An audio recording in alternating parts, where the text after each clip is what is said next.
छात्रों नमस्ते। अपने इस वीडियो में हम अपने विषय हिंदी पद्य खंड पाठ 3 रसखान जी द्वारा रचित सवैये शीर्षक के अंतर्गत पद्यांश 1 का अध्ययन करेंगे। ये सवैया या एक छंद की विधा होती है, आप समझ रहे होंगे। तो ये सवैया हैं, यानी ये दोहा सोरठा रोला ना होकर ये जो पद्यांश लिखा है वो सवैया छंद में लिखा है।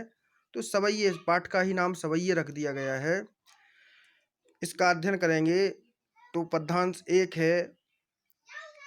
बात करते हैं इसके संदर्भ की। आइए पहले पढ़ते हैं। लिखा है पद्यांश 1 कि मानुष हों तो वही रस खान, बसों ब्रज गोकुल गांव के ग्वारन। जो पशु हों तो कहा वसुमेरो, चरो नित नंद की धेनु मझारन। पाहन हो तो वही गिरि को, जो धरियो कर छत्र पुरंदर धारन। जो खग हो तो बसेरो करो, मिल कालिंदी कूल कदम्ब की डारन। बात करते हैं प्रस्तुत पद्यांश के संदर्भ की। तो प्रस्तुत पद्यांश हमारी पाठ्य पुस्तक हिंदी के पद्य खंड के सवैया नामक शीर्षक से उद्धृत है। और ये सवैया जो लिए गए हैं वो रसखान जी द्वारा रचित सुजान रसखान जो रचना है उससे सवैया लिए गए हैं। तो आपको सवैया शीर्षक ही लिखना होगा, लेकिन मूल रूप से सवैये सुजान रसखान जो इनकी मूल पुस्तक है उससे उद्धृत हैं और इसके रचनाकार रसखान जी हैं। बात करते हैं प्रसंग की। तो प्रस्तुत पंक्तियों में रसखान जी ने ऐसी कामना की है कि जब भी मैं अगला जन्म लूं तो मुझे भगवान कृष्ण का ही सानिध्य प्राप्त हो, यानी मेरा जन्म व्रज क्षेत्र में ही हो, वहीं आसपास ही हो, चाहे किसी भी रूप में हो, चाहे पशु बनूं चाहे पक्षी बनूं, लेकिन मेरा निवास स्थान व्रज क्षेत्र ही हो, ऐसी उन्होंने कामना की है। बात करते हैं व्याख्या की। तो रसखान जी कहते हैं कि मानुष हों तो वही रसखान, बसों व्रज गोकुल गांव के ग्वारन। हे भगवान कृष्ण, हे ईश्वर, अगर मैं अगले जन्म में मानुष हूँ, अगर मनुष्य बनूं तो वही रसखान। रसखान जी कहते हैं कि अगर मैं अगले जन्म में पुनः मनुष्य बनूं तो बसों व्रज गोकुल गांव के ग्वारन, तो मैं व्रज क्षेत्र गोकुल गांव के ग्वारन के बीच ही जन्म लूं। जो ग्वाल बाल हैं ब्रज क्षेत्र के, उन्हीं के बीच में मेरा जन्म हो, यानी मैं अगर मनुष्य रूप में जन्म लूं तो मुझे ब्रज क्षेत्र गोकुल में ही जन्म देना।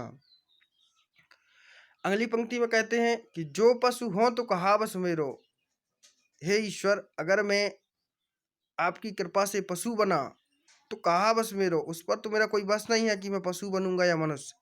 लेकिन अगर मैं पशु ही बना तो कहाँ का बनाना आप मुझे, कि चरों नित नंद की धेनु मझारन। हे कृष्ण, अगर मैं पशु बना तो वो भी पशु भी मुझे उसी ब्रज क्षेत्र का बनाना, गोकुल के ग्वालों का बनाना, ताकि मैं चरों नित नंद की धेनु मझारन, ताकि चर सकूं नित यानी प्रतिदिन, नंद की धेनु मझारन, नंद बाबा की धेनु यानी गायों, मझारन यानी बीच में या साथ में। अगर मुझे पशु ही बनाना है तो मुझे नंद बाबा की गायों के बीच चरने का मौका देना, यानी मुझे उस ब्रज क्षेत्र का ही पशु बनाना। तीसरी पंक्ति में कहते हैं कि पाहन हो तो वही गिर को, जो धरियो कर छत्र पुरंदर धारन। अगर मैं पाहन यानी पत्थर बनूं, हे ईश्वर, अगर आपकी कृपा से मैं पत्थर बनूं तो उसी गिर का बनाना, गिरी यानी पर्वत, उसी पर्वत का बनाना। जो धरियो कर, जिसको धरियो यानी धरा था, धारण किया था, कर यानी छात, कर यानी हाथ पर यानी उंगली पर, आपने कथा पढ़ी होगी। छत्र पुरंदर धारण, छत्र छाते की तरह, पुरंदर धारण यानी जब इंद्र ने ब्रज क्षेत्र पर भयंकर बारिश कराई थी तो उस बारिश से बचने के लिए भगवान कृष्ण ने जिस पर्वत यानी जिस गोवर्धन पर्वत को अपने हाथ पर उंगली पर उठाकर रखा था, उसी गोवर्धन पर्वत का हिस्सा बनाना। अगर मैं पत्थर ही बनूं, पाहन हो तो वही गिर को, अगर पत्थर बनूं तो उसी गिर का बनाना। जो धरियो कर, जिसको कर हाथ पे धरा था, छत्र छाते के रूप में पुरंदर धारण, ठीक भगवान कृष्ण ने इंद्र के कोप से बचने के लिए जिस पर्वत को उठाया था उसी पर्वत का मैं हिस्सा बनूं। जो खग हो तो बसेरो करो, अगर मैं पक्षी बनूं, अगर मैं आपकी कृपा से पक्षी बनूं तो बसेरो करो। तो कहाँ का पक्षी बनाना, ऐसा जगह बसेरो करो ताकि मैं बस सकूं। मिली कालिंदी कूल, कालिंदी यानी यमुना, कूल यानी किनारे, कदम यानी वृक्ष की डारन। अगर हे ईश्वर मैं पक्षी बनूं तो यमुना नदी के किनारे कदम्ब की डारन पर मिलकर रहूं। यानी मिल यानी वहां पर मुझे निवास मिले। कहाँ पर? कालिंदी यानी यमुना, कूल यानी किनारे, यमुना नदी के किनारे जो कदम्ब के वृक्ष खड़े हैं, मेरा वास पक्षी के रूप में उन्हीं वृक्षों पर हो। तो पुनः एक बार, अगर मनुष्य बनूं तो ब्रज का बनाना ताकि ब्रज के ग्वालों के बीच रह सकूं।